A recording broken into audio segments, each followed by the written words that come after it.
os que morreron dentro da illa, que poden andar sobre 500 e pico. Hai outros que lle engaden os que se quitaban da illa mediante as chamadas sacas, que foron moi famosas, non?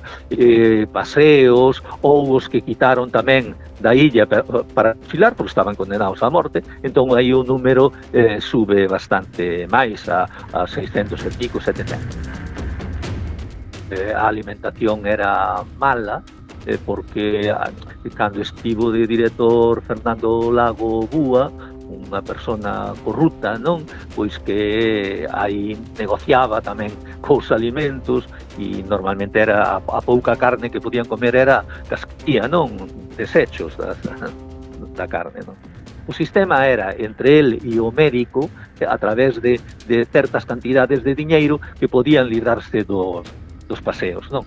Eso intentano con varios, e cando fan con José Ramón de Castro, que era un preso que estaba ali, que era de dereitas, fora masón, era masón, el tiña determinados contactos, e denuncian. Entón, o comandante Senac en Vigo empeza unha investigación, e vese que como Bustelo lle fixeran firmar unha hipoteca dunha cantidade de sobre 200.000 pesetas a cambio da súa liberdade, non?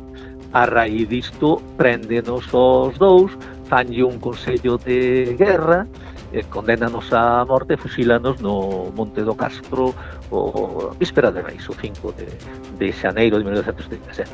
A ferida aberta no 36, un podcast de Nuria López.